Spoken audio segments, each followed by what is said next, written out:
श्री शिवाय नमस्तुभ्यं मित्रों, जय महाकाल, हर हर महादेव। तो मित्रों, कैसे हैं आप सभी? आशा करते हैं आप सभी लोग बहुत अच्छे होंगे।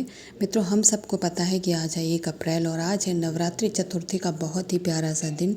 आज हम एक भगवान गणेश जी को दीपक लगाएंगे रात्रि में, यानी प्रदोष काल में, जिससे हमारे जीवन की जो कष्ट हैं, जो परेशानियां हैं, धन संपत्ति नहीं रुक रही है, माता लक्ष्मी रुष्ट हो गई, इन सभी उपायों को अपने एक वीडियो में बात करेंगे तथा महादेव जी के प्रिय पुत्र भगवान गणेश जी को मनाने का पूरा प्रयास करेंगे। तो चलिए मित्रों, वीडियो करते हैं स्टार्ट और बात करते हैं अपने आज के पहले ही उपाय की, जो कि है गणेश दीपक बनाने वाला उपाय।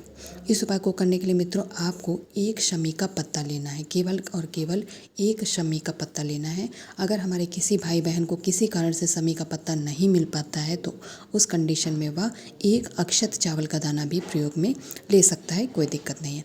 लेकिन पहले प्रयास कीजिएगा कि आपको शमी का पत्ता मिल जाए। एक शमी का पत्ता लेने के बाद में आपको लेना है आटा, गेहूं का आटा, और उसका हमें बनाना है दीपक। केवल एक ही दीपक की आवश्यकता पड़ेगी इस उपाय में। आप प्रयास कीजिएगा कि आप इस तरीके से पंचमुखी का दीपक बना लें। अगर मान लीजिए नहीं बन पाता है तब आप क्या करेंगे, तब फिर आप कोई ऑप्शन ही नहीं है, गोल वाला ही बना लीजिएगा, ठीक है। लेकिन आटे का ही दीपक बनाना है आपको, और आटा भी अच्छा होना चाहिए। ये नहीं कि आपने रोटियों के लिए गूँथ के रखा है उसी से आप बनाने, ठीक है। इसके बाद में आप ये भगवान गणेश के लिए दीपक लगा रहे हैं, यानी देवता के लिए लगा रहे हैं, तो इसमें हमें गोल बत्ती का प्रयोग करना है तथा इसे प्रज्वलित करने के लिए हम तिल के तेल का प्रयोग करेंगे। अब हमारा दीपक तैयार हो गया। इसे उठाएंगे, आपके घर में जो भी विघ्नहर्ता भगवान गणेश की फ़ोटो, प्रतिमा, कैलेंडर कुछ भी हो वहाँ पर जाएंगे। सबसे पहले समी पत्ते का आपको आसन लगाना है। आसन लगाने के बाद में इस दीपक को आप इसी समी के पत्ते के ऊपर क्या करेंगे, स्थापित कर देंगे, ठीक है। स्थापित करने के बाद में आपको विनम्र निवेदन करना है भगवान गणेश जी से हाथ जोड़कर, उन्हें आपके घर पे जो परेशानियाँ चल रही हैं उनको दूर करने का, निवारण करने का विनती करना है। साथ ही आपके घर में सुख संपत्ति संप्रदा हमेशा बनी रहे, धन वैभव बना रहे, माता लक्ष्मी कभी रुष्ट ना हो, ऐसी कामना करते हुए आप इस दीपक को प्रज्वलित कर देंगे। साथ ही में जो भगवान गणेश की प्रिय वस्तु अर्थात खड़ा मूंग है, उसके आपको एक चुटकी दाने इस चलते हुए दीपक के अंदर डाल देना है। बस इतना ही करना है। बहुत छोटा सा ये उपाय है, लेकिन बहुत ही अद्भुत और प्रभावशाली उपाय है। तो इस उपाय को आप आज रात्रि यानी प्रदोष काल में ज़रूर करिएगा मित्रों, करना नहीं भूलेंगे। चलिए अब हम वीडियो में आगे बात करते हैं आज के अपने करने वाली दूसरे उपाय की, जो कि पहले ही उपाय की तरह ख़ास है। पहला उपाय तो खुद में यूनिक है ही, लेकिन दूसरा उपाय भी हमारा अत्यंत प्रभावशाली है। तो जो मित्रों हमारा दूसरा उपाय है वह है घर से रोग बीमारी को दूर करने वाला उपाय। इस उपाय को करने के लिए फिर से आपको खड़ा मूंग लेना है, लेकिन यहाँ पर आपको गिन करके 5 दाने लेने हैं, केवल और केवल 5 दाने खड़े मूंग के लेने। याद रखिएगा, खड़ा मूंग लेना है, दाल नहीं प्रयोग में लेनी, क्योंकि वह खंडित होती है। इसके बाद में आपको लेना है तांबे के एक कलश में अपने घर का शुद्ध जल लेने के बाद में जो आपने 5 खड़े मूंग के दाने लिए हैं, उन 5 दानों को आप इसी कलश के अंदर डाल देंगे।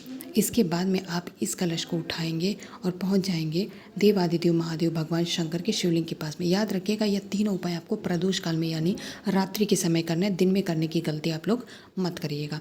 यहाँ पहुँचने के बाद में आप सबको पता है कि महादेव जी के शिवलिंग पे भगवान गणेश जी का एक स्थान होता है। उसी स्थान पे आप इस कलश का जल थोड़ा थोड़ा करके 6 बारी चढ़ाएंगे, ठीक है। थोड़ा थोड़ा जल चढ़ाएंगे, और जब आप जल चढ़ाएंगे तब आपको उस व्यक्ति के रोगों को दूर करने के, यानी उसकी जो काया है यानी वो रोग मुक्त हो जाए, ऐसी कामना करते उस व्यक्ति का नाम और गोत्र भी लेना है। और 6 बारी यहाँ चढ़ाने के बाद में जो बाद में बचा हुआ कलश का जल है उसे आप महादेव जी के शिवलिंग पर समर्पित करेंगे, श्री शिवाय नमस्तुभ्यं मंत्र का जाप करते हुए। इतनी बात समझ आ गई मित्रों।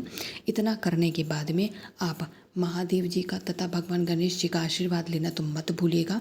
उनका आशीर्वाद लेंगे। आशीर्वाद लेने के बाद में आप सभी क्या करेंगे, वहाँ से हाथ जोड़कर उनसे विनती करने के बाद में आप अपने घर पे वापस आ जाएंगे।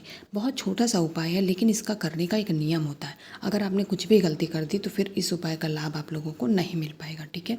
2 उपायों की हम लोगों ने बात कर ली है। चलिए वीडियो में आगे हम बात करते हैं आज के यानी कि नवरात्रि चतुर्थी के दिन करने वाले अपने तीसरे और अंतिम उपाय की। जो हमारा तीसरा उपाय है वह भी हमें प्रदोष काल में ही करना है।